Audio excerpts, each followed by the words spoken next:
How did you get involved with this case? In 1979, I walked into a bookstore and I saw Lee and Britt Elder's photo book on the Meier case. In 1986, a guy I met in a little cafe gave me almost 2,000 pages of transcripts of Meier's conversations with the clay arm. So Mike, where are we going right now? We're going over to do a radio show with Michael Parker at a radio show called Karma Air that broadcasts out of Hollywood, somewhere here on Sunset Boulevard, to discuss the Billy Meier case. Mr. Warren, how are you? Come on in. I'm looking forward to this show because I've been in the UFO thing for a long time. Truth Seekers, how's it going? It is Michael Parker, and this is another episode of Dark Matter here on Karma Air. Billy Meier case is not one that I have fully investigated, so I'm going to be learning today, just as you guys, plenty of adamant believers and plenty of staunch critics. So it's a amazing story, and let's just cut straight to the chase. And Michael, welcome to the show. Thanks, Michael. Glad to be here. Billy Meier is a soon-to-be 70-year-old man living in Switzerland. Meier has one arm. He lost his arm in about 1965. He started to take photographs of UFOs in 1964. He claims that his first contacts with extraterrestrials took place when he was only a 5-year-old boy. That there is more photographic evidence and video evidence for this particular case than any other existing case. And it's almost so good that you're just like, holy cow. When he took a lot of this material, took these photos, there was no Photoshop, there were no home computers. If these had been hoaxes, his designs for these craft are quite interesting. These official contacts with extraterrestrials, taking hundreds and hundreds and hundreds of photographs and films and everything else that followed, the skeptics would like us to believe that this man, with no resources, working as a night watchman and on a partial disability pension, with one hand, is not only a master model maker, filmmaker, photographer, digital and special effects person, videographer, metallurgist, electronics genius, sound recording engineer, knowledgeable about topography and map making, geography, ancient history, mining, ores, agriculture, and 30 other disciplines that he's brought to bear in terms of the information of this case. They will credit him with that, but they won't say, hey, the guy's telling the truth, he's the one that's meeting with these people. In 1958, Meier sent to the 25 European countries about 115, 120 specific predictions. The United States of America will be engaged in 2 wars with Iraq. The second war will be conducted under a president who is the son of a former president.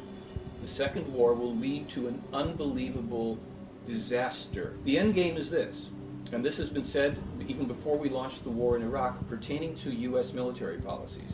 Unless the United States withdraws from all military bases and from all wars and stops sticking its nose in everybody else's business around the world, there will be a third world war which will eliminate 3/4 of the population of the planet. It will devastate the North American continent. We will be among the hardest hit. All of our major cities will be destroyed. We are in for a bad time. And I said, Billy, I remember reading in the prophecies that Russia is said, it's a high likelihood Russia will invade Iran as well as Turkey and then go into Scandinavia and this and that. This is all stuff allegedly published thousands of years ago before we even knew about it, Russia. And I said, but now America and Israel are talking about attacking Iran. And he said, well, I'll tell you this. If your country attacks Iran, there's an enormous likelihood that Russia and China, which are becoming closer all the time, will attack your country. And that's actually been spoken about as a possibility for a while. It's already in prophecies that they published years ago that I've even put in one of my newsletters. Of course, that's bothered a lot of people, but they should also be bothered that Meier has spoken very harshly about radical Islam, Russia, China, laundry list. He was also told in January 2005 that AIDS has mutated and taken some new forms that are fast-acting and produce from the HIV full-blown AIDS within a matter of weeks. Now, they've also said that there would be a cure for AIDS coming, that would be a vaccine that would either occur or be in development by 2006. I haven't heard an update on what that is, but with this problem with the new strains of AIDS, they've just said very clearly this is something that your scientists don't know as much as they think they know about most matters. The case is so full of prophetic, predictive information that wherever you can actually check and see, did it happen? Is this what's happening? Okay, it happened. Are the details the same? Yeah, the details are the same. Well, who published it first? In every case but one that I know of, Meier published it first.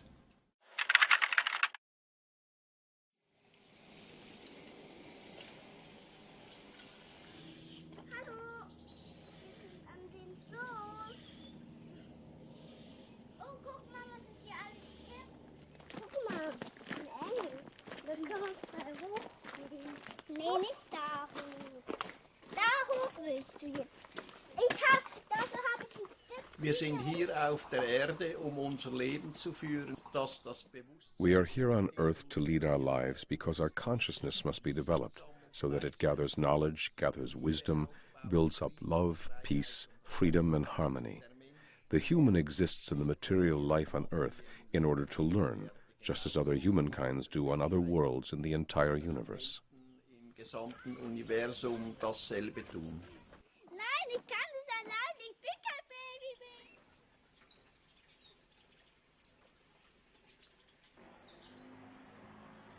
Mein Name ist Eduard Albert Meier, genau. My name is Edward Albert Meier, but all around the world I am simply called Billy.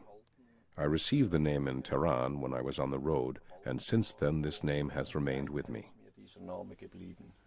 Meine Kindheit, die war I'd say, in and of itself, my childhood was very good and very pleasant for me. I learned very much on the one hand because of my parents, and on the other hand because of an extraterrestrial called Svath, whom I got to know in 1942. gelernt habe 1942. How old were you then? I was 5 years old. Und dieser And this man, Svath, taught me very much of my school knowledge, besides many other things, just as Pastor Emanuel Zimmerman did. Then I confided in the pastor, and he told me I did not need to be afraid. He explained to me what telepathy is. dem Pfarrherrn anvertraut und der hat gesagt, dass ich keine Angst haben muss. Der hat mir erklärt, was die Telepathie ist. Wenn ich Whenever I ran off, Svath helped me to hide somewhere, or he took me in his spaceship, and he flew somewhere with me where we could talk and where I could learn from him. Raumschiff genommen und ist mit mir irgendwo hingeflogen, wo wir uns unterhalten konnten und wo ich lernen konnte. Neurolinguistic programming. Neuro standing for how you take the world in through your five senses. Linguistic is how that is communicated internally to you. And then programming is how do we change those internal communications so that we can take the world in differently. NLP was started in 1975, basically modeling some therapists. And now, today, it's really used much more as far as in the business community. So the skills of neurolinguistic programming are pretty much pervasive in healthcare and education in a lot of different places. What I'm noticing is here is that he is looking down to his right a lot.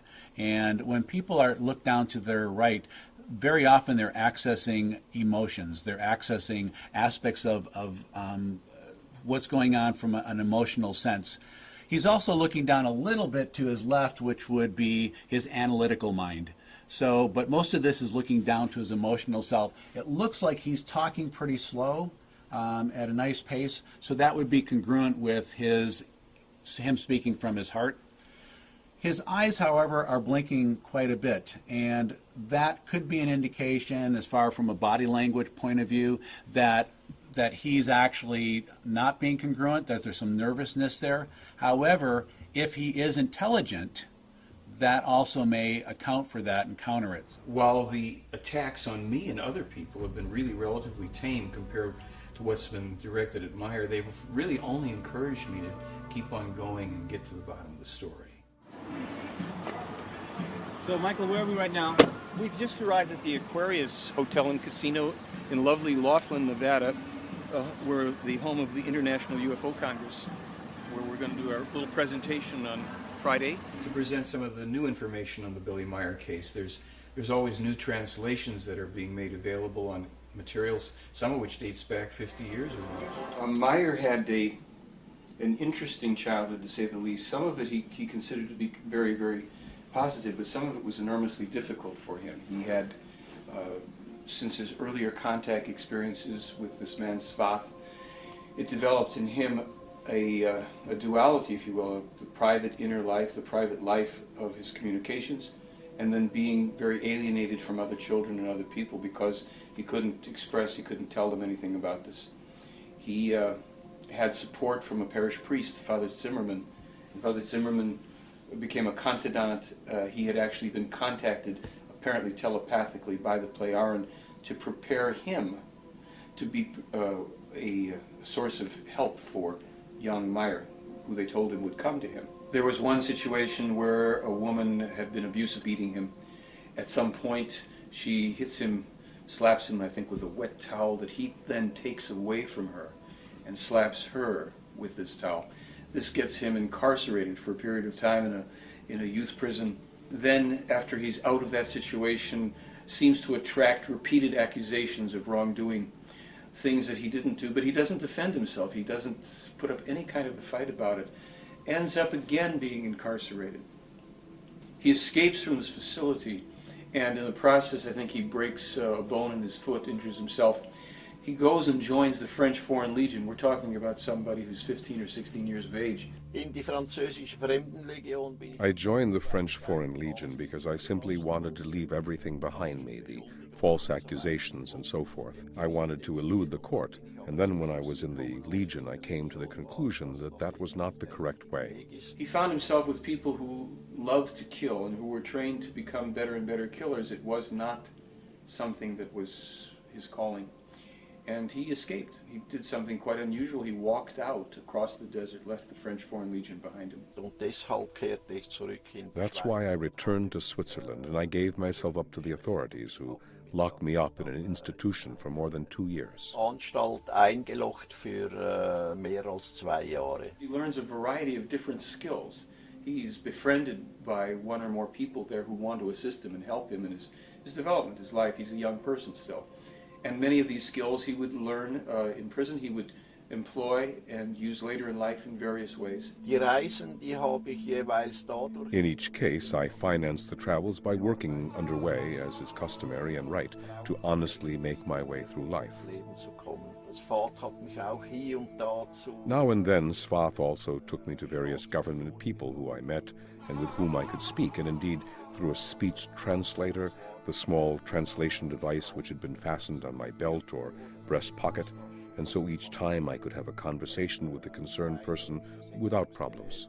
So konnte ich mich jeweils problemlos mit den betreffenden Menschen unterhalten. Svath war bei diesen Personen. Svath had previously been with each of these people who he had introduced to me. He had had conversations with them, and he was known by them as an extraterrestrial. There were various persons, for example, Gandhi in India, Farouk down in Egypt, and in Abyssinia, in today's Ethiopia, I met Selassie. So you ready for the speech presentation? Pretty much. It's not something I rehearse exactly. I just lay out my bullet points and things will be on the screen and then tell the stories. And he covered 142,000 miles on foot, hitchhiking, worked something like 360 different jobs, from a dog catcher to snake handler, private detective. For a while, he was known as the Phantom. The Phantom? Yeah. He was employed by some Middle Eastern police departments to bring in serial killers and mass murderers. He had his Swiss leather jacket on with a Swiss cross and an Arab headdress. Well, maybe he could find Osama. Yeah, nobody else seems to be able to do it. It's funny you say that because Meier actually met Saddam Hussein when he was an up-and-coming thug. Saddam Hussein habe ich auf einer meiner Reisen kennengelernt. I met Saddam Hussein during one of my travels down in Baghdad. At that time, he was about the same age as I was, about 22 years old, I think. I don't know any more precisely because it was a long time ago. He was already someone who had turned to crime and who said that if he could one day somehow take control, he would do everything to be recognized by the people, even if he had to play the role of a holy person. Dann würde alles tun, vom Volk anerkannt zu werden, selbst wenn einen Heiligen spielen müsste. Als Svath. When Svath died in the early 50s, I was contacted by a female voice. A short time later, a young woman named Asket appeared who then took up contact with me. And these contacts lasted for another 11 years. Diese Kontakte haben dann wiederum 11 Jahre lang gedauert. What we're told in this case is that Billy Meier has been the contact person chosen by these extraterrestrial human beings for a very specific purpose, and that is to bring to our world once again what they call the true teachings of creation. The Pleiades are said to be extraterrestrial human beings who live in a star system that is in the direction of the Pleiades star system that we can see in our night sky. The common portrayal of extraterrestrials as little green men or little gray people is part of a disinformation campaign. We're told that there are so many extraterrestrial human races in the universe that we would be surprised. Often when people feel vulnerable or small or powerless, and there are times in all of our lives that we do, it's very comforting to believe in something bigger and better than you, a power, for example, an extraterrestrial that knows more than you do, that can predict the future, that can take away the uncertainty. There are a lot of schizotypal people who do believe in UFOs and do believe that we've been contacted by extraterrestrials. There is also something called a delusional disorder, which is considered a psychotic disorder, but it's very interesting. People who have this disorder appear very normal, except for a very compartmentalized delusion that they have, like that they have a relationship with extraterrestrials. Other than that, they function, pretty well. Do you see yourself as a missionary of Billy Meier? I hope not in the sense of the word that I understand it. I do feel a sense of mission. Does that make me a missionary? I hope not. What's wrong with being a missionary? Well, I don't want to knock on doors and tell people how they should think and how they should behave and what they should believe and that they should believe anything in particular. What I do want to do in my presentation, in my personal work, is to say, please look at this, please consider this, think about this. This is what's alleged. This is what we claim we can prove. This is what's still speculative. What does this mean? It's a non-bizarre delusion. So you ask the question, what's a bizarre delusion versus what's a non-bizarre delusion? A non-bizarre delusion could very well be that extraterrestrials have contacted somebody, but the person might be diagnosed with delusional disorder. Again, it doesn't mean it's not true. And this is where things get ambiguous. So, I, for one, can live with the ambiguity of it. I'd kind of like to think that, extraterrestrials have contacted us. I'd like to believe that, and I'd like to see the evidence. Mit Asket bin ich dann auch durch die Gegend gereist. Together with Asket, I traveled around and was also able to make various trips into the past with her and also into the future, but I don't want to talk about the travels into the future. Aber über die Zukunftsreisen möchte ich nicht sprechen. Ich habe I not only told friends but also other people about the future, and some of them even misused that information and tried to make money from it and were sentenced and imprisoned. Weise haben die das sogar missbraucht und haben das versucht in Geld umzusetzen, wurden verurteilt und eingesperrt. If a person could really know the future, it would be probably an enormous burden, depending on what we're talking about. But certainly if you saw events that were going to occur with certainties, however that would be possible, and these were negative events, disasters, etc., that would be a terribly disturbing thing. Knowing that one could not change or alter that would be enormously frustrating. He claims to have met a man called Emmanuel, and Emmanuel, according to the information in the case, would be the man who we know as Jesus Christ, or at least the Jesus Christ figure would be, according to the Meier material, a fictionalized version of a real man who lived 2,000 and some years ago, who indeed was crucified but survived the crucifixion. Als Immanuel gelebt hat, der When Emmanuel lived, who was later falsely named Jesus Christ, and who never had anything to do with the religion which was made from his teaching, Zu tun gehabt mit dem, was aus seiner Lehre als Religion dann entstanden ist. Emmanuel was not an extraterrestrial. He was therefore a human being from this world, begotten by an extraterrestrial with a terrestrial woman named Mary, and was born here on the earth as an earth human. Eine Frau namens Maria gezeugt und hier auf der Erde als Erdenmensch geboren. Und warum hat Asket dich ihm And why did Asket present you to him? I don't actually want to say anything about that. Nicht sagen. What is the Talmud of Emmanuel? The Talmud of Emmanuel is a document. It came about when Billy Meier and Isa Rashid, who was a former Greek Orthodox priest, were led telepathically to an area outside of Jerusalem by the Pleiades, and they found and dug their way into an abandoned ancient tomb. The stones on the floor, concealed for a while, for 2,000 years apparently, resin-encrusted, animal skin-wrapped scrolls, which they took out and removed from that location. When they opened up one, they found they were in Aramaic. So Isa Rashid took the scrolls, began a translation process. In something like 7 years, he sent Meier about 1/3 of these scrolls, translated from the Aramaic, in which they originally were, into German. He let Meier know that he was now virtually on the run with his family for their lives. He told Meier that there were certain religious factions of a couple major religions that found out that he had these scrolls and that wanted to take possession of them themselves. The information would prove to be enormously heretical.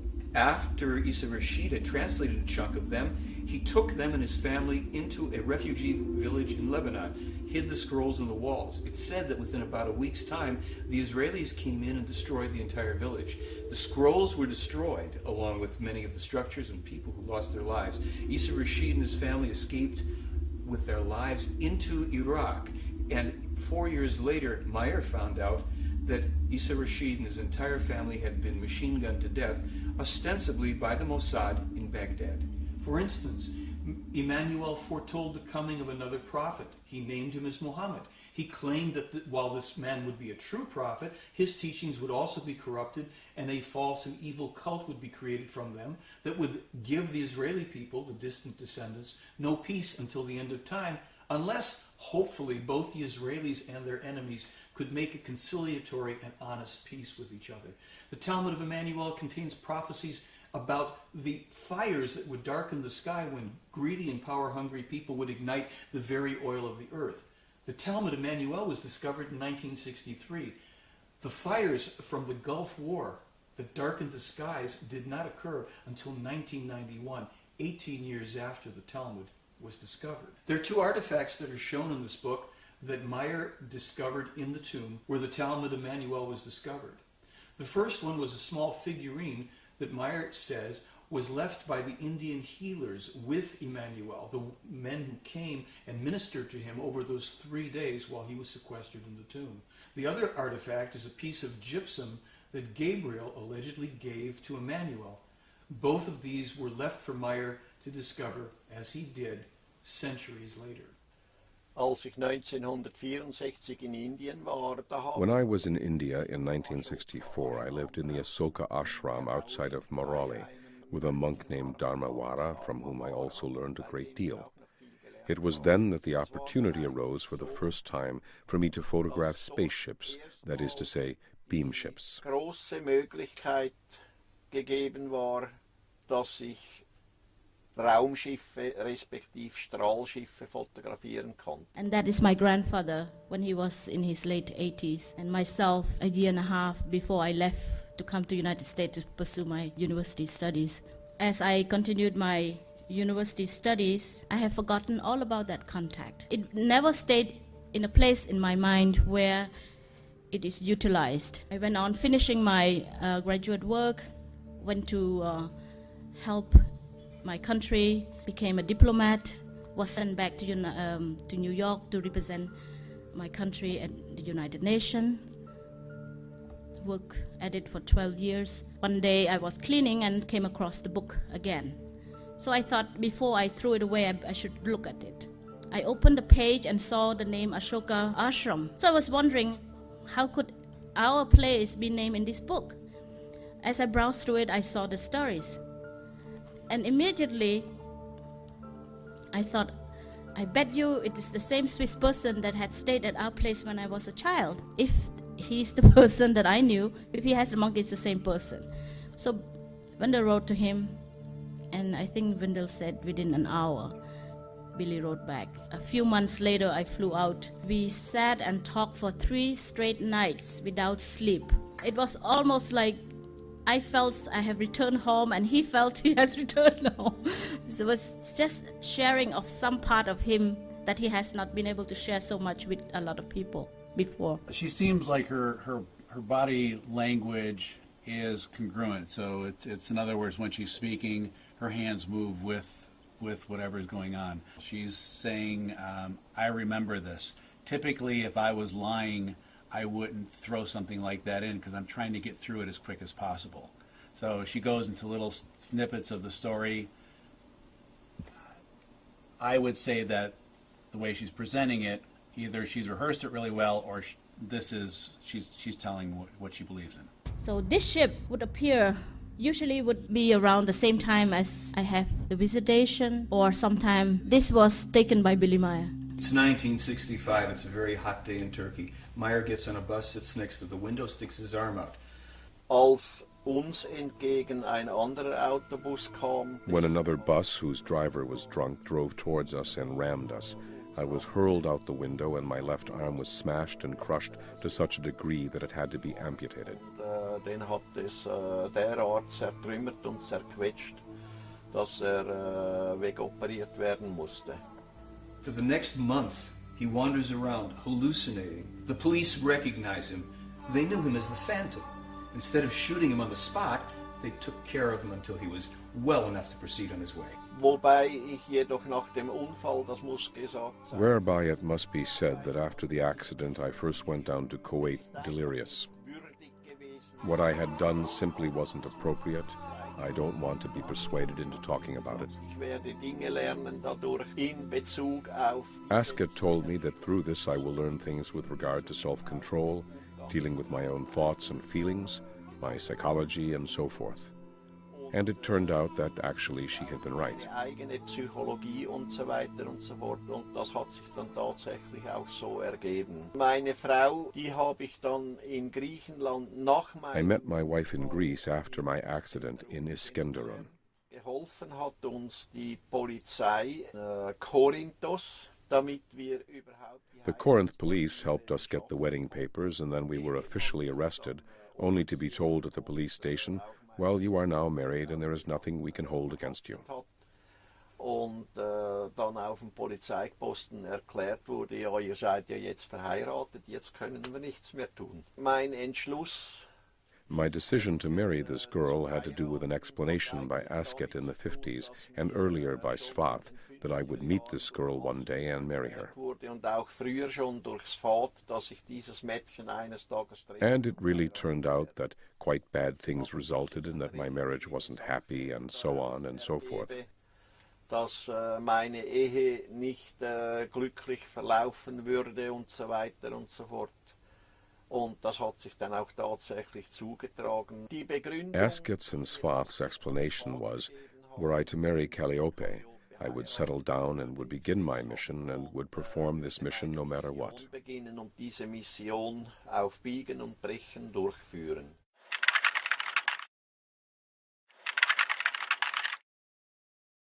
The notion of there was a center didn't even occur to me until I was maybe 7 or 8 years old. For me, it was just a patch of land in the green hills of Switzerland. So I could be here, discover things, discover nature, ask questions about nature, and of course there were many people surrounding me from different parts of the world. By chance I found a book in a shop, and I found it with all the pictures of Billy. The book name was Contact from Pleiades. It was telling all the story of Billy. And I was very highly impressed, and then I tried to come here to see where Figo was and get as many information as possible. Mein Name ist Bernadette Brandt. Ich komme eigentlich aus Hinterschmidt-Rüti. My name is Bernadette Brand. I actually come from Hinterschmidt-Rüti because I've lived here for 30 years. Friends had told me amazing things about Billy, but basically I didn't want to meet him. Then I came into a situation where I had to confront him and was unbelievably surprised that he accepted me exactly as I was. Ich komme also aus dem Norden Deutschlands, 1974. I come from the north of Germany. In 1974, my first husband died of cancer, and then I was on a search for the truth, searching for an answer to what is death. In addition, there was the big question, what is the meaning of life? Lebensfrage nach dem Sinn des Lebens. 77, denke ich, hab ich mal über ihn gelesen in zwei Zeitschriften. Hab's dann aber 1977, I think I read about him twice in 2 journals, but did not continue to pay attention to it. I thought such a contact in Switzerland does not appear realistic to me, but for a long time I was interested in extraterrestrial life, reincarnation, and related things. I pondered about the meaning of life, and then, well, I had once been a member in an American association and read in the newsletter about a Swiss farmer and about a photo book about his contacts with extraterrestrials. gelesen, da ist ein Schweizer Bauer, der hat von diesem gibt es einen Bildband über Kontakte mit Außerirdischen. Und wie hast du Billy kennengelernt? Ganz einfach, ist mein Vater. How do you know him? Quite simple, he's my father. Das war schon schwierig, ja, weil... So how was it as a child? That was very difficult because it didn't come just from the children, rather more from the adults who then influenced the children. Especially in the early years and partly even today, he had a reputation as a nutcase. Als Spinner verschrien. Und mit so jemandem sollte man sich nicht abgeben. And there should be no contact with such a person, and this influenced the children. Und das hat sich dahingehend geäußert, dass This was expressed in that I was ignored or teased by my classmates. geschnitten wurde, gehänselt wurde. Das war schwer, ja. Yes, that was difficult. I was successful in repressing the memory of this, and I don't mean just in a transferred sense, but really. Im Sinne, sondern tatsächlich. Es sind nur einige wenige Episoden. There are only a few episodes that I still remember from the first 18, 20 years of my life. Bis circa 18, 20 Jahre. Everything else is buried in my subconscious, and I've built up my individuality by trying out many things, by getting around a lot, by making the acquaintance of many people, but also by making many mistakes. Dadurch, dass ich viel ausprobiert habe, viel rumgekommen bin, viele Menschen kennengelernt habe, aber auch viele Fehler gemacht habe. Hast du jemals zu deinem Vater gesagt, Papa, wie kannst du... Did you ever say to your father, Dad, how could you do this? Such a hard thing. No, I never asked him personally, but in secret I have often asked myself this question. I tried to analyze the whole situation and to break it down for myself, and I came to the conclusion Und aufzuschlüsseln für mich und bin zu der Ansicht und that it is more important to build up the mission, to build up Figu, than to go into this problem. die Mission, die Figu aufzubauen, als, ich sage jetzt mal, auf diese Problematik einzugehen. Ich bin meinem Vater auch nicht böse. I'm not angry with my father because of it. Quite the contrary, I'm glad and happy that he is here for me today in this form, and I am trying to profit and learn as much as I can from it. Und ich versuche so viel wie möglich daraus zu profitieren und zu lernen. Meine Mutter hat immer versucht, My mother always tried to drive a wedge between our father and us and tried again and again to incite us against him.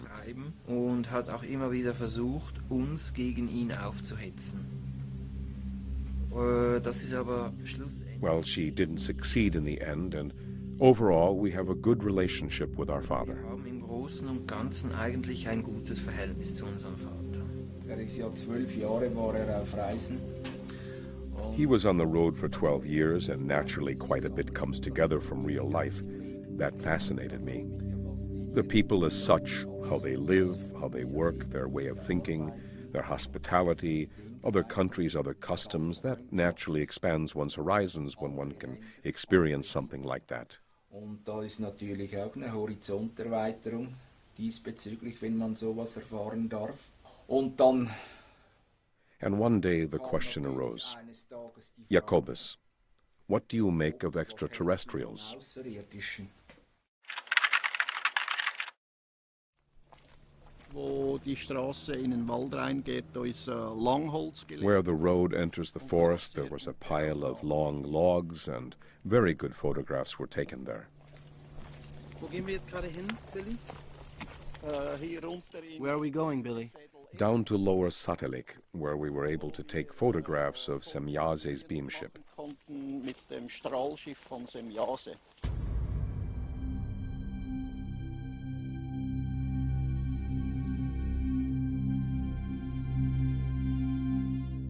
Es war nachts und ich gehörte nur. It was night, and I heard a sound and steps. At that time, I slept in the house trailer when I was over here for the weekends. I went outside because I heard the name Edward, saw a large, white-haired figure in the half-darkness. Actually, it was more the silhouette I could recognize, and I simultaneously perceived I have to retreat, stand still, and go back to the house trailer.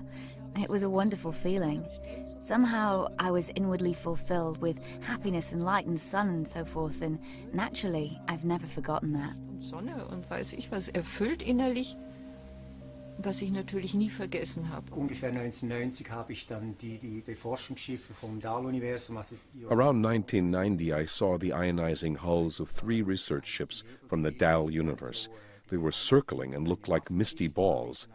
I've also observed a mass sighting of Asina's people. It was at that time when Asina came to say farewell to Billy. Wenn ich Aufnahmen machen konnte, das war sehr selten. When I could take photographs, it was very unusual that other people, group members, could go with me and take photographs themselves. As a rule, I always had to go alone. Und auf halbem Weg hatte ich plötzlich so ein... And halfway, I suddenly had such a strange feeling, some kind of urge which grew stronger and stronger, and suddenly I knew what I should do. Wusste ich, was dies eigentlich sollte. Ich sollte... I should look up. There was a huge cauliflower-like cloud, a quite big silvery shining disk curved around the cloud. Da kurvte ein recht großer silberglänzender Diskus And suddenly it vanished as if it had been cut out of a film. aus dem Film geschnitten wieder weg. Ich hatte so in mir ein Wehmüt. I had such a wistful feeling in me, something like homesickness. In my thoughts, I was always with this huge ship. Immer bei diesem Riesenschiff. Schiffe, UFOs oder Strahlschiffe, wie sie genannt werden.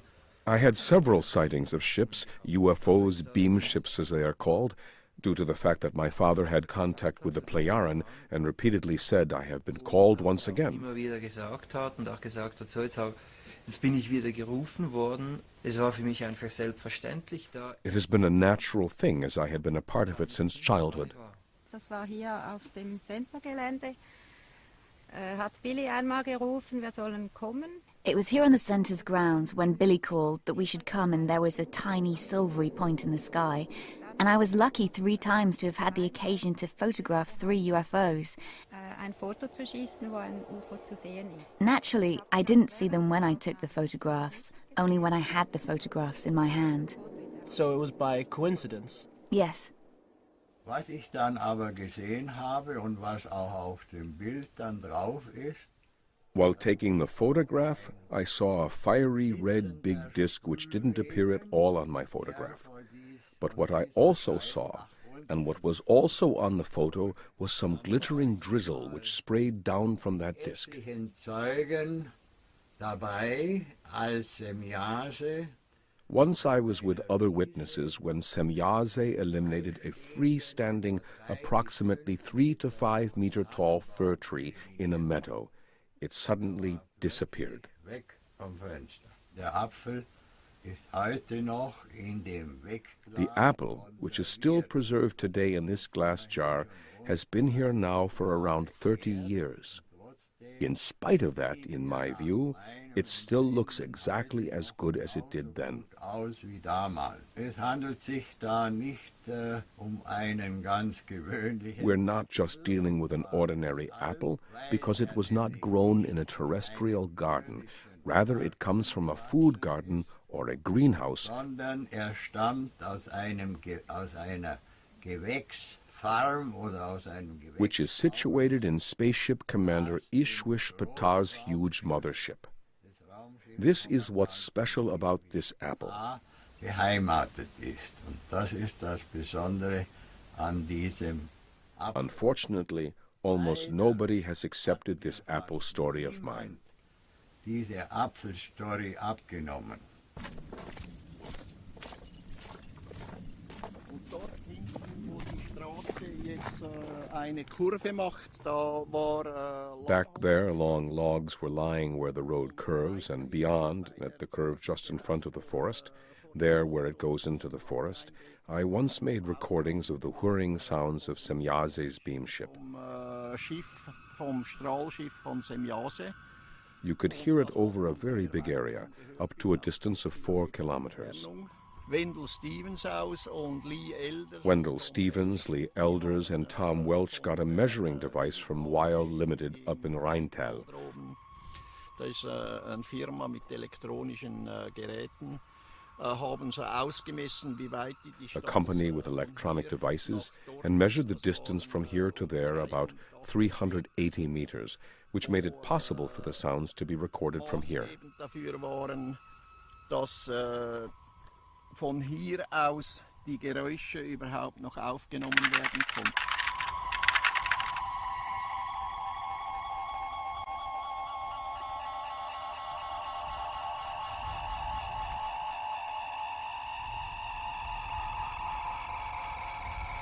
What's happening is the 10 different frequencies are converging on one central frequency, which is, I find, very interesting. This is probably one of the most interesting things about the tape is that there are... What's this right now? Very, very many tones. Yeah. And they're all changing very fast. Not synthesizers on the market that have oscillators that change that randomly. Even if you got 9 or 10 of them going, they wouldn't change from those peaks that quickly. So a significant thing is this rate of change. And besides, if you were going to create a noise for a spaceship, you'd be hard put to come up with something as original as this. I would see it once a week or sometimes twice a week, ship over the Ashoka Ashram, but from an angle behind the Ashoka Ashram, there's a little hill, and we used to call it the Dog Hill. This was taken on May 24, 1964. This was taken just on the side towards the east of the ashram. Sometimes I would see more than 2. There would be a whole bunch of them. Taken from monuments in that area. It's called the Qutub Minar. This is an old Indian historical monument. Very interesting and also important to me. A whole bunch of them. But this is one of my ayah washing my clothes, sitting on the veranda outside my room. When I had my experience, I have seen a lot of ships over the trees, near the well, on the doghouse. Sometimes it was very low. I could see a huge half of this room size of the ship. So when I had experiences with Ascot, it was also not something very unusual or strange for me. It was almost a return to some familiar state. Sometimes there would be a few villagers walking around and they would look up and see this. In the ashram itself, sometimes our servant would come and said, I saw something very strange. Have you seen? I would say yes, and that was the end of it. This is right on top of the ashram in the evening. Sometimes there would be people looking up with me, looking up, and some of them would see the ship very clearly like myself, but some would look at them and said, I don't see it. This is one of the phenomena where hundreds of people saw this. Even was written in the Indian newspaper in the 60s. Actually, one reporter was dispatched from the newspaper, I think the New Statesman or something. He came, talked to the villagers, talked to people who work at our place, and even talked to Billy and was shown the photos. Während einer Nachtwache von mir, da hatte ich mein Fahrzeug, hatte ich hier. During my night watch, I parked my car just here. Everything was dark here, and I came walking along this road. Heraufgelaufen und ich hier so entlang laufe. As I was walking along, Ptah and his shiny little ship came over this hill, brightly illuminated between the trees over the tent there. Mit seinem Schiff hier so über das Center, hell beleuchtet. Die ganze Situation nach bald 20 Jahren ist etwas derartig Normales, dass The whole situation after 25 years is somewhat normal, and we deal with such unusual phenomena quite differently. im Februar, das war, ich schätze 2001, ich habe es mal aufgeschrieben. I had another interesting experience. I guess it was in February 2001. I wrote about it. I drove my car into the protection shield of a telemeter disc. Mit meinem Auto und da wurde das ganze Auto wurde in einen riesigen Lichtball That means that I touched the electroenergetic protection shield of that disc with my car, and the whole car was enveloped in a huge ball of light. Auto, es war ein helles, orange leuchtendes Licht und an der Peripherie meines Fahrzeuges konnte ich It was as if my car and I were struck by a very strong electrical tension. elektrische Ladung entlädt rund um mein Fahrzeug. Mitte der 80er Jahre war ich in Italien in den Ferien. In the mid-80s, I was on vacation in Italy, and one night about 11, I had an impulse and I looked, and there were two lights, quite parallel, very fast, and then they, whoosh, parted, and then I knew. Yeah, that was it. Ja, das war's jetzt. Also Außerirdische habe ich sicher noch nicht gesehen. Raumschiffe, ja, also irgendwas. I've certainly never yet seen extraterrestrials, but spaceships, yeah, something silvery in the sky. Well, I have to say that I have simply never been interested in spaceships. Spaceships are, for me, like cars. I'm not interested in cars either. They are a means of transportation. But what has always been clear to me, and what I never quite realized, was that it was clear to me that, logically, there are extraterrestrials. We here on Earth certainly are not the only ones in this huge universe. So, Mike, what's this photograph that we see here? This is a photograph that Billy Meier took in 1975 of a landed UFO, the only one of this type that he was able to take. It was from this photograph that the special effects expert Wally Gentleman, who had been a director of special effects in 2001, designed and had made two UFO models at the MGM Special Effects Studio. In these photographs, we see Billy Meier with those models. You mean 2001, the Kubrick film? Yes.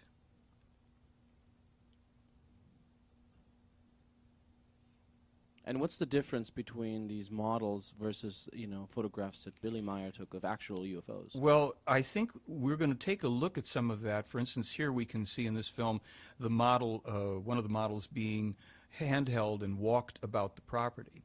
There were very specific technical differences that were observed, but in this film, we see an object that some people might say is a model. It's hovering above what appears to be a tree and in front of a house. Is this one of his films? Or? This is one of Billy Meier's films, his earliest film from 1975. Some people would think by a string, but as you see this move off to the side, you notice the UFO hung for a moment at an angle, which is something that's impossible to effect with an object on a string. But it looks like so shaky and like being pulled up and down. Yes. And is this the usual way they fly? No, this was a demonstration flight, and some of what was accomplished here was the characteristic and to be expected movements would come from an object, a pendulum-like object, an object on a string. And then we see these other smooth and flowing movements as the UFO is moving about the tree. We're told that this was done for a couple of reasons. One, to actually demonstrate flight in a terrestrial environment, and two, to also give an out to skeptics who would have to say this cannot be an object from outer space. It would be too threatening to their belief systems. However, at a certain point, we can actually see the top of this tree swaying under the backwash of the UFO. And if we look back at the very opening of this film, we will notice that there's a great deal of space between the UFO and the sky, making it very, very unlikely that it could be an object suspended on a string. And why is this film so blurry and looks like an old film? I mean, well, it is an old film, shot in 1975 on a snowy and rainy day, according to Meier, and shot from a distance. So what we're seeing here is a rather poor quality film, to be sure. And we're just having to make the best of it ourselves in our understanding. Is this tree still there today? The tree is no longer there, as is the case in a couple of the other films and photographs that Meier took. And what do we see here?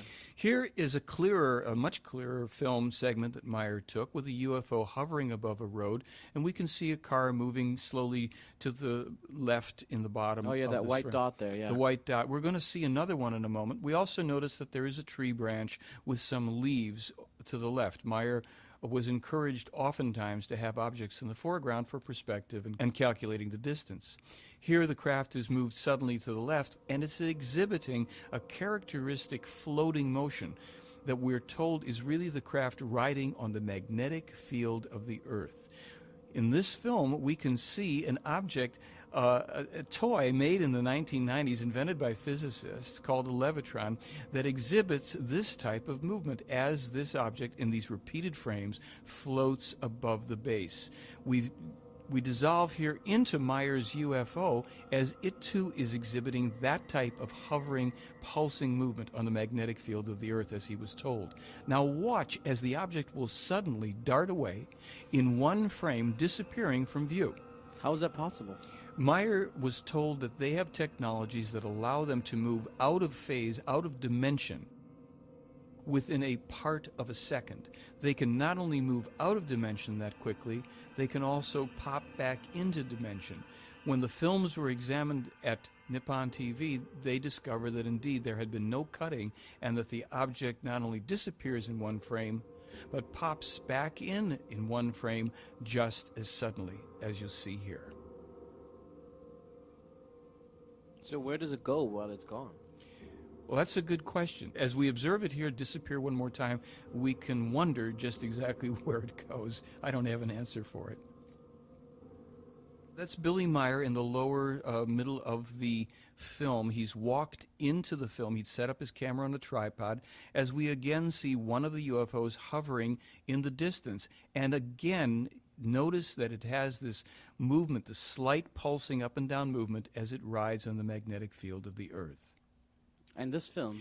This film, Meier has the UFO as it comes in closer. He also zooms in on it a bit, and we will see two very dramatic effects of a light flashing there from the top. There, yeah. You see it? And then from the rim of the ship. Why is it flashing like that? That was not explained. As a matter of fact, when Meier mentioned it to them, to the extraterrestrials, they were surprised at that effect, and they wanted to see the film too. We see it again go on there. Now, as you watch this film, in a moment you're going to be able to observe more clearly that the craft is actually above the Earth. There's a bit of a hill or mountain just below the time codes there. So clearly this was photographed outside. This was filmed outside.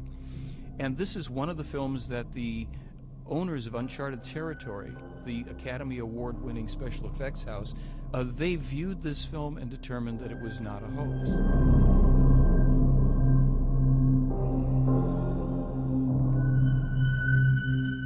In this film, we see three of the UFOs, again in the distance, with tree branches in the foreground, as they hover at slightly different angles in relationship to each other, exhibiting again the pulsing movement and changing distance ever so minutely between them.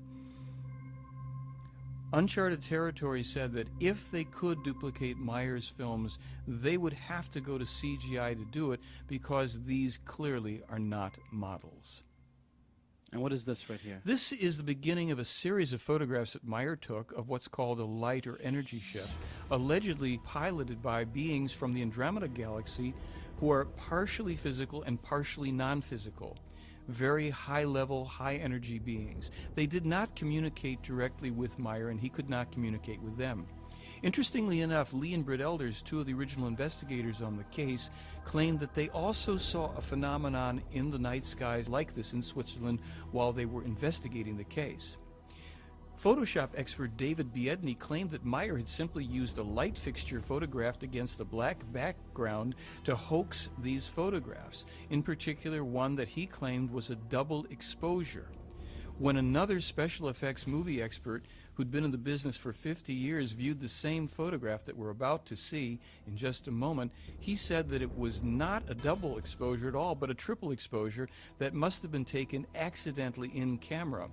When Mr. Biedny was challenged to duplicate this photo to prove his point, he declined to even try. Is it this photograph right here? This is the one. Now, in the next one, this one, which is clearly not a double exposure, Mr. Biedny wouldn't even comment on it. This poses a problem for the skeptics because it clearly was not done outside the camera. And what is this thing? That looks so interesting. Well, that's our wedding cake UFO. This was the only other landed UFO that Meier was able to take photographs of. And interestingly enough, in very much the same location as the energy ship when it was photographed in the previous photographs, right above the center.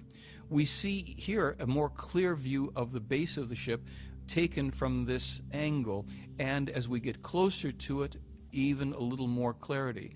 These photos of the wedding cake UFO were called hoaxes by many people who thought that it was merely a garbage can lid with various appliances and accessories somehow put onto it. However, when the original investigators were able to calculate the measurement, it turned out to be some 10 feet in diameter. When they took these photos to a metallurgist to ask if he could reproduce it in 1980 or 81, he said it would cost about $25,000 to make this object. Here, an even larger wedding cake UFO is photographed over a van on Meier's property, and Meier photographs it as well from underneath. These are very controversial photographs of the wedding cake UFO glowing a golden color at night. Here you can see various artifacts, trees, and perhaps light poles in the background.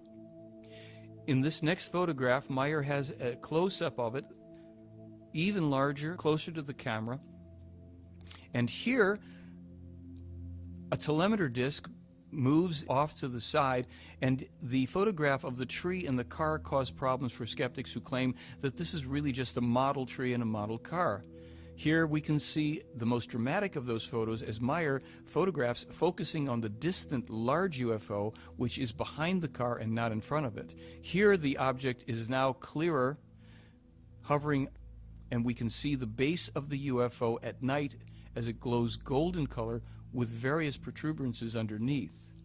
In this next photograph, the center or the core, the top core of the UFO, the sleeve has been extended. If you take your time to do some measurements on it, you'll see that it's actually a different configuration.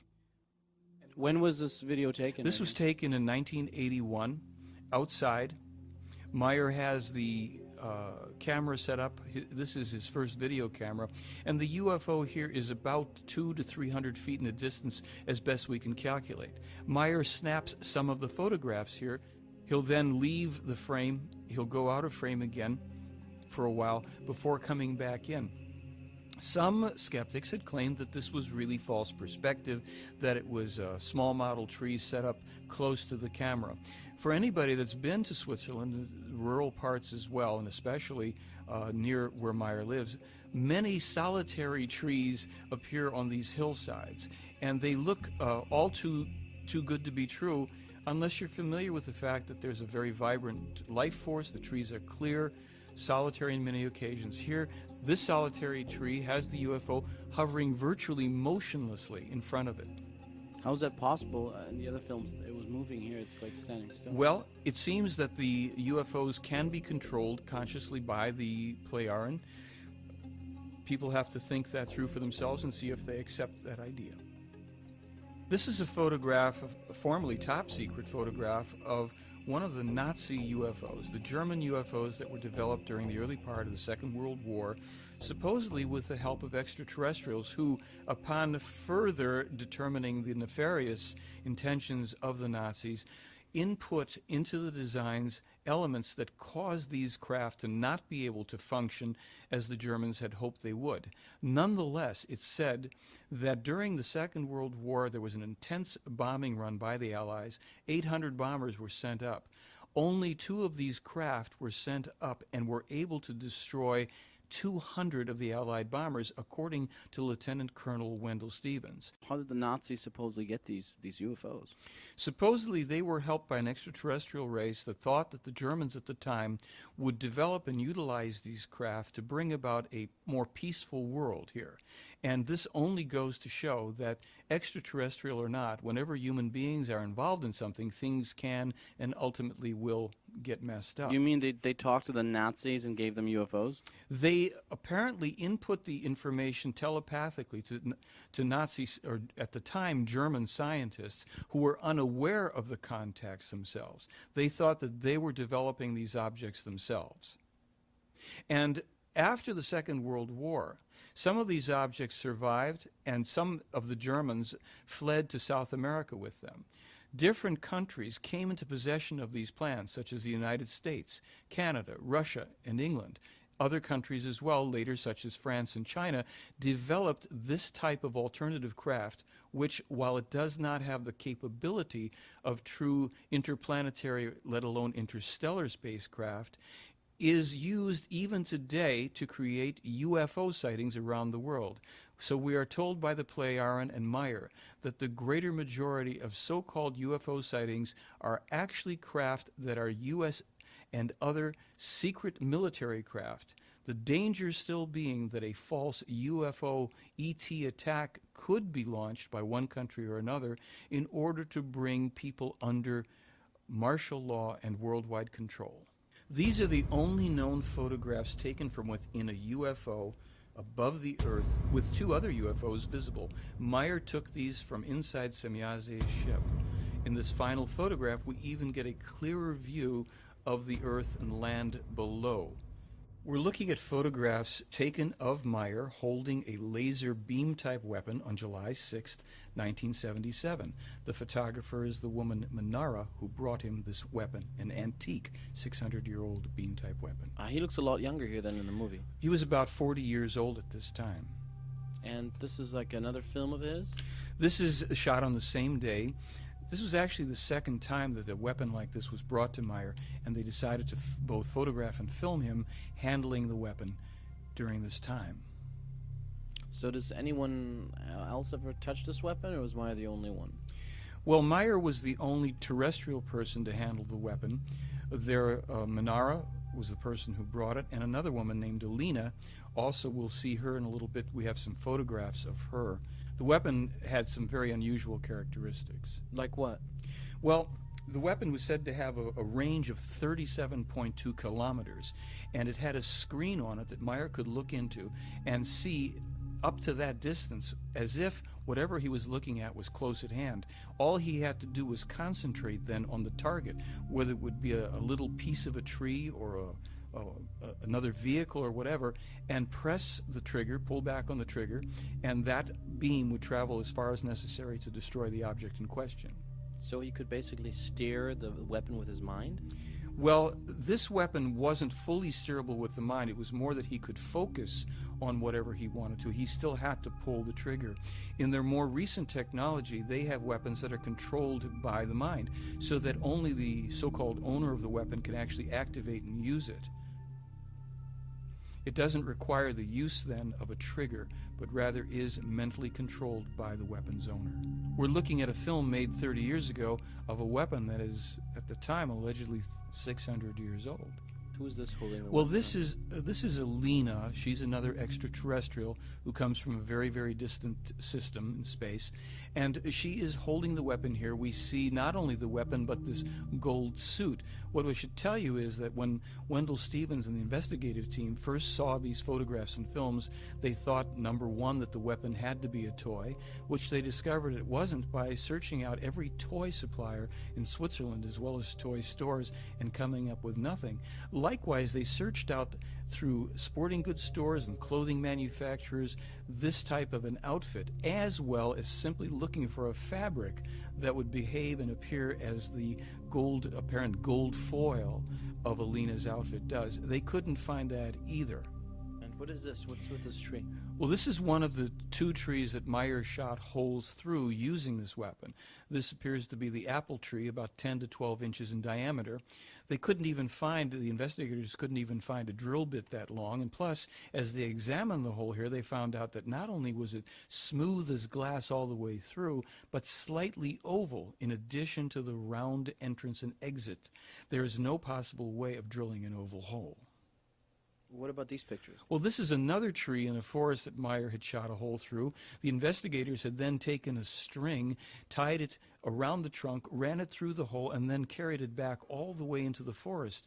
They found it in a straight line from the entrance point of this hole. Everything was singed or burned perfectly all the way through as far as they could walk it in the forest. But remarkably, there was no sap bubbling. There was simply clean through, immediate breaks in the branches and twigs where the beam had passed through. With any technology that I know of could not achieve this on this Earth's plane. I could not explain the type of material that I have and its discreteness by any known combination of materials. I could not put it together myself. The elements that we found were totally surprising. The major element, which is shown here, was the rare earth metal thulmium, Thulium. It was totally unexpected. So now we've seen silicon, iron, thulmium, silver, and copper, all in a specimen about this big. When he examined the metal under electron scanning microscope, he then found the micro-machining, which was a clear evidence to him that this was a deliberately manufactured product. We found evidence of what looks like mechanical manipulation. One sees now discrete marks in a diagonal form in this direction and marks in this direction. But what is exciting, it looks like it's been plowed. In other words, a pressure, and there is a scarfing on either side. Do we know what this metal is used for? We're told that these metals were representative of a number of the different stages, 7 stages of manufacturing that the Pleiaren go through to create the metal for their spacecraft. I don't know how beneficial it would be for us. They're always more advanced than we are, so we're the savages in the jungle, and that's not always beneficial for the lesser evolved person. But they're here studying us, and we should know about it, I think. If these ETs exist, why haven't they contacted us? Well, actually, there's 2 answers. Number one is they certainly did try to contact us, meaning the government of the United States, in 1979. There was a letter sent to the Carter administration. But when I read that letter, I really understood why the contact didn't take place. It really was demanding such profound changes in the consciousness of people in this country that there was really no chance that they were going to go for it. Specifically, that President Carter and his administration revealed to the American people that all of the religious beliefs here are based on fantasy, nonsense, and lies. All the world coverage of this case became a milestone in ufology, and of course the wonderful pictures and movies. For the first time we had a strong documented cases with strong evidences, hard evidences in video and photographs, physics, solid materials from another world to analyze, and also scores of testimonials by Billy Meier of his contacts. So I think this is, at this moment, is a legend in ufology. Throughout history, we know there have been lots of times when, the world has believed, for example, that it was flat, and then it was discovered that it wasn't, and it only took maybe 1 or 2 people to believe that. So it's what we call a type 2 error in research. In other words, that you reject something that actually is true.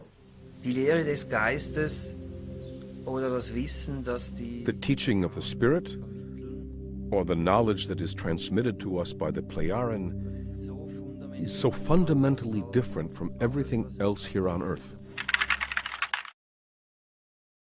Was ich von Svat gelernt habe, von der ersten pleiarischen Person, mit der ich in Kontakt. What I learned from Svat, the first Pleiaren contact person, and that I could then process everything and go around the world with the help of the Pleiaren, and the great amount I also learned out there in the world, and the great knowledge I could draw from the storage banks, and also that from my own thinking, my own realizations, I could then start to fulfill the mission. Die Mission dann zu erfüllen beginnen konnte. All of this wasn't simply information being given to me.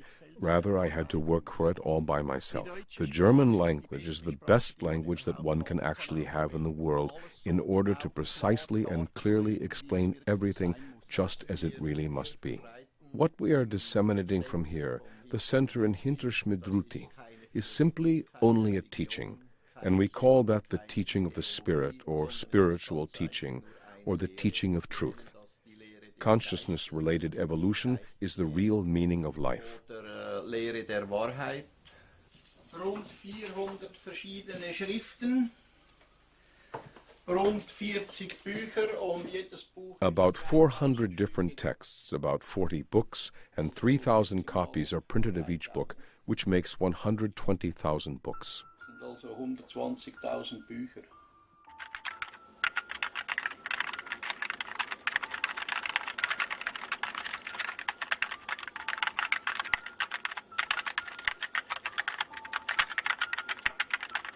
Das Universum, das ist schon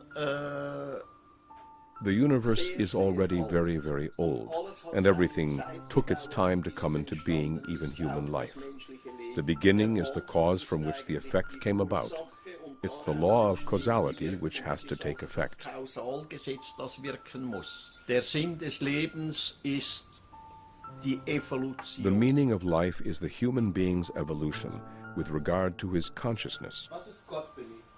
Gott, das ist eine imaginäre Gestalt, die die Menschen geschaffen haben. Billy, what is God? God is an imaginary figure which has been created by human beings so they don't have to bear responsibility themselves. Rather, they can shift it onto a deity. But God, in and of itself, is nothing other than a title for a human being who is very highly evolved. Gott ist also nicht das, was die Menschen irrtümlich annehmen. God is therefore not what human beings wrongly assume, that he is the creator of life, the creator of a universe, of space. God is nothing other than a title, be it Allah or Shiva, etc. Der versucht immer eine Macht über sich zu setzen. The human being always tries to set a power above himself, and he calls it God. This God or this power is supposed to be responsible for him and everything and anything that he says, does, thinks and feels, and so forth, and for his fate. Der Mensch ist für alles und jedes, das selbst denkt. The human being is solely responsible for each and everything he thinks, does, feels, and undertakes. He must be responsible for it. Muss das Positive und das Negative. He must bear and savor all the positive and negative which he processes through his thoughts, actions, and feelings. It's good that he invented a new term called creation, which is, I think, maybe a bit broader, innocent as well. If you say God or Allah, then there is a long heritage, maybe violent history attached to it. So maybe let's call it creation. They simply want us to look at the facts and learn to understand the truth. The Pleiadians said there are no earth religions that are valid, that they are all dogmas created by men to create men. We don't need an intercessor, and we shouldn't be taking anybody else's ideas about religion. It's all internal. Everybody has his own contact with the creation. Because in various cultures from the Middle East, South and Central Americas and India, etc., all of the gods of the past were extraterrestrial humans. Many of them were the forefathers of the Pleiaren. Because their ancestors set in motion these religions, which have led to many of the problems we face today, they want to help us.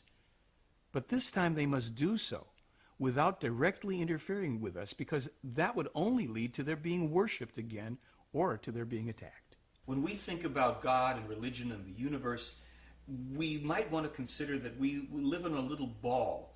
Actually, if we put it in perspective, we live on a piece of cosmic lint, somehow magically suspended in space, perfect operation. Everything's going on.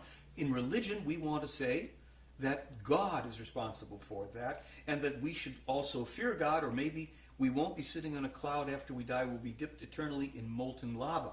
Not exactly a positive image. And so, on one hand, we have the spiritual teachings from Meier and the various religions of our world. To understand the difference between them, we really have to look at both.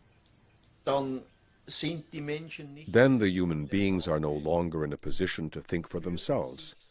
They still only think in the framework prescribed by religions, sects, philosophies, and ideologies. Der Mensch muss aber aus sich selbst heraus seine Gedanken pflegen. But the human beings must nurse their thoughts from within themselves. They have to learn their thoughts and create the respective feelings.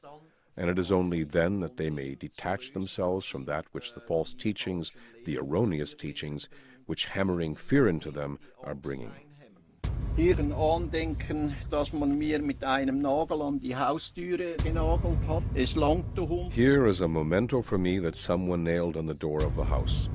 It's enough, you dog, you will be put down. Shortly after this note was nailed on the door, a couple of days later, it came to a head, and someone shot at me once again and tried to kill me. Und hier ist der Platz, als ich einmal hier zu einem Kontakt gehen And here is the place that I was once supposed to come for a contact.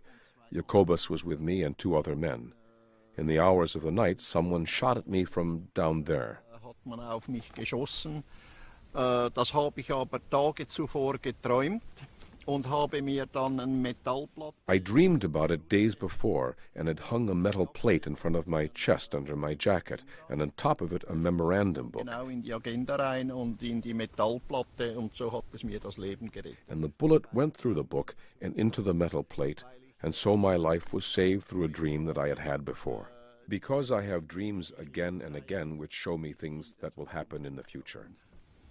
Können wir das alle, solche Träume haben? Can we all have such dreams? Actually, everybody can have such dreams if they concentrate on them and begin to steer their dreams, and when they enable themselves to somehow have visions through dreams, dream visions, prophetic dreams, and so on and so forth. Träume, eben Visionen zu haben, Traumvisionen, Wahrträume zu haben und so weiter und so fort. Aber das bedingt natürlich. But that naturally requires that the human concentrates and uses his consciousness to really make use of the energies and forces which arise from it. Wirklich die Energien und Kräfte, die daraus entstehen, aus dem Bewusstsein zu nutzen. Meier is not a pacifist. His position is that self-defense is a basic human right, but that weapons may only be used if there's absolutely no other way to defend one's own life or someone else's. Even then, killing someone in self-defense should be the absolute last resort, so going to war or attacking other persons who do not directly threaten oneself or others is not self-defense, but a punishable crime. Meine Waffen. My weapons. This is my son's army pistol. In Switzerland, the Swiss soldiers have their weapons at home. Die Schweizer Soldaten haben ihre Waffen zu Hause. Kleinkalibergewehre. Small caliber rifles, 2 submachine guns, 2 Kalashnikovs, and here is my revolver, 22 millimeter. And this is my second army weapon, 9 millimeter, 44 Magnum, Bulldog revolver. Why do you have all these weapons? I actually carried these weapons earlier during night watches and for the job I had, for security, transporting money, and so forth.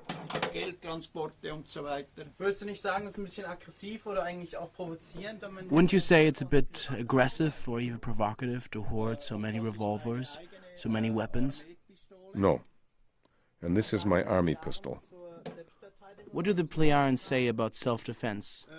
And what about carrying weapons? Self-defense with weapons is actually only appropriate if it effectively involves defending a life. Wenn es effektiv darum geht, ein Leben zu verteidigen. Ich sehe mich ganz einfach. I see myself quite simply as a teacher, as a herald, even if they say that I am a prophet. And I simply see myself as a quite normal human being. Als ganz normalen Menschen.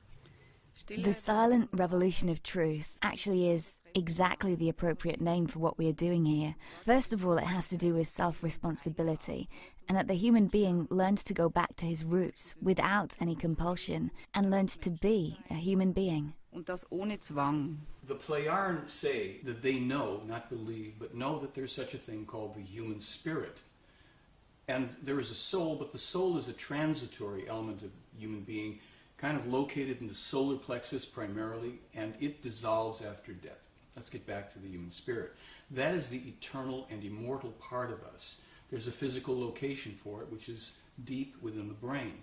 They claim that they know this to be true, and that they also know that people live numerous lives. We're talking about millions and millions of different incarnations. So in terms of reincarnation, we might have a slogan that says, don't worry about dying, you'll live through it. In living through it, it means that you actually are born again into a different personality. They know, therefore, scientifically, that the human spirit comes into the fetus at the 3rd week, the 21st day. Therefore, they allow abortion up until that point, but they don't allow it afterwards because they consider that that would be murder. So in our world, because we don't know for certainty that there is a human spirit, we don't know that there is reincarnation, we either believe it or we don't, we are polarized. Those people who believe that abortion is okay under any conditions, and those who believe that it isn't under any conditions. Both sides are actually right and both sides are wrong. Once we know scientifically that there is a human spirit, and when it comes and attaches to the embryo, we would resolve that polarization just as the Pleiades apparently have. Dies hier, das ist der Lebensbaum. Und der hat seine... This here is the tree of life, and its branches are pointing upwards. But what's declared to be the peace symbol these days is the rune designating death. In other words, people use the sign upside down, and it doesn't mean peace, it means death. The apostles of peace around the world even paint it on their faces. This sign, the death sign, has exactly the opposite effect of to live, of everything growing upwards. Everything must flourish. Everything must grow. According to these teachings, actually, the core problem is overpopulation, because we are pressing against our environment and each other, causing enormous problems. Our environmental problems are largely due to the abuse, degradation, and overuse of the environment. Meier has been writing about this since 1951. Global warming, which is a natural occurrence to a certain degree, is now 3 to 1, 75% human-caused, largely due to overpopulation. It also produces another problem, which is illegal immigration. When people in a country have not attained economic and educational standards, productivity, at a certain level that they crave, they will migrate into another country where that accomplishment is present, and they want to take advantage of that system. It doesn't mean they're bad people. It's an impersonal thing. It simply means that they are not prepared to solve their own problems. They will therefore start to degrade the very system that they come in and take advantage of. They don't help their home country, so they actually betray their responsibility to bringing themselves and their countrymen, their land, up to the level that they would aspire to have. Illegal immigration sets up strife, famine, wars, civil unrest. So when the Pleiades said, years and years ago, decades ago, that the United States will suffer 2 civil wars, one following the other, I laughed at it until I start to look now at the problems that we are recognizing in our own country due to illegal immigration. What's the solution to overpopulation, Michael?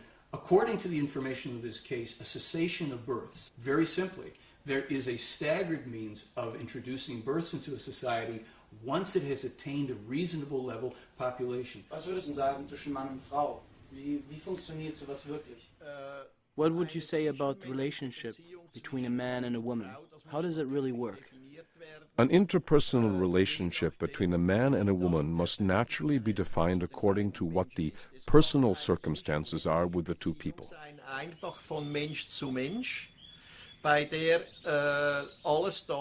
interpersonal relationship can simply be from human to human, in which everything becomes valid, as we have often already said, such as love, empathy, freedom, peace, and harmony.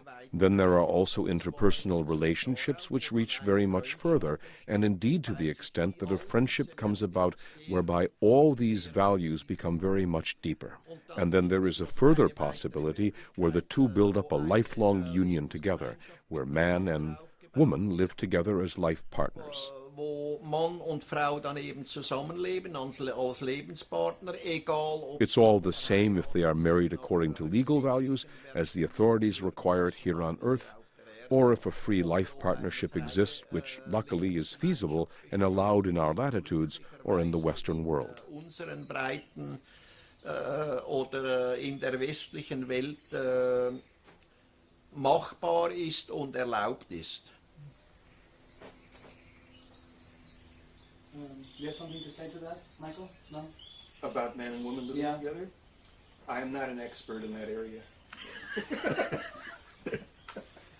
Billy, wie siehst du, dass sich der Rest der Welt mit deinen Lehren auseinandersetzt? Billy, how do you see the rest of the world coming to terms with your teachings? How can that come about? When we are talking about the rest of the world, beyond our center here and beyond our Figu community, it can only come about the same way that a small snowball rolling down a hill will accumulate more and more snow and grow bigger and bigger. Dann kann das nur in Form einer kleinen Schneeball. That means that the people who come to us and understand what we teach and also make the effort themselves to transform what they learn into reality Verstehen, was wir lernen und die auch selbst sich bemühen. will further carry it to their neighbors, acquaintances, and friends, and so forth. And in this way, everything slowly spreads out. Und Freunden und so weiter und so fort. Und so breitet sich langsam alles aus. Perhaps the most startling of what I call the prophetically accurate information in the Meier case pertains to Meier's astronomical information about numerous planets, but especially Jupiter, its rings, its moons. Meier specifically said that Io was the most volcanically active body in the solar system. He published that 5 months before we discovered it. More than a year after he published the information on a ring of Jupiter being composed of ionized sulfur particles, Science magazine published that information in January of 1980. Most impressively, when I sent Meier's information about Io being the most volcanically active body in the solar system, as published by Meier 5 months before the probe got there, Professor Joseph Viverka, the head of the astronomy department at Cornell University, said the following to me, and I quote, "If he, Meier, said that 3 to 6 months before, then all I can say is that he was right." In 1958, he publishes a letter in which he foretells 2 U.S. wars with Iraq. The second one he claims will lead to an unbelievable disaster. He names AIDS as a coming epidemic. He names crystal meth as a coming drug epidemic. He specifically foretells computers, credit cards, the dates of various events such as moon landings and rocket launches, years and decades before these things occurred. So what do people do about it? The problem is that we, the people of Earth, do not learn from prophecies and predictions. We do not seem to have the common sense, let alone the wisdom, to take the warning about things that are going to occur. You see, prophecies and predictions really are the manifestation of the law of cause and effect. That means that that which you send out will come back. What about the future, Michael? We're being told that we are leaving an age of beliefs, and we're entering an age of knowledge. It's a difficult transition, this movement into the future. It's going to be uncomfortable because we've relied so much on belief and not enough on knowledge. If you get on an airplane, you're going to fly somewhere, do you want to know that the pilot believes he can fly the plane or that he knows how to fly it? We've been given a weather report. Prophecies and predictions. The difference between the two, prophecies are the likely outcomes of events that are in motion. The effects of causes, if we don't rectify them, we get this negative outcome called a third world war. Predictions are things that the Pleiades claim are set in stone, and they usually relate to more cosmic events, a planetary body, a meteor coming through, a volcanic eruption or an earthquake that has nothing to do with human activity. In terms of the things that we're most concerned about, a third world war, or terrorism, let's take the Third World War, it's not written in stone. It's just that it's a high probability unless we as human beings go right back to this core principle and take responsibility for our thoughts. Do we want to keep seeing the world in this way? Do we want to empower people who are going to lead us in these dead-end directions that only lead to destruction? Here's an unfortunate truth. Our country, the United States, in the past 60-some years, has launched over 200 unprovoked attacks against other people. The law of cause and effect tells us that sooner or later that pendulum comes back, and it comes back as a wrecking ball. The war against terrorism will not be won militarily. Not through aggression against people who had nothing to do with it, not through recruiting more terrorists by bombing innocent people. The way they recommend, and they say it's an age-old solution, that all countries on earth must contribute equally to a true peace combat force. This is a force of armed soldiers under true international law that are sent in to put down terrorism, insurrections, wars, and criminality and aggression. We could put down this type of terrorism in a very short order. Do we have the will and do we have the wisdom to do that? True leadership from here on only comes from the bottom up. It's not going to come to us from the top down.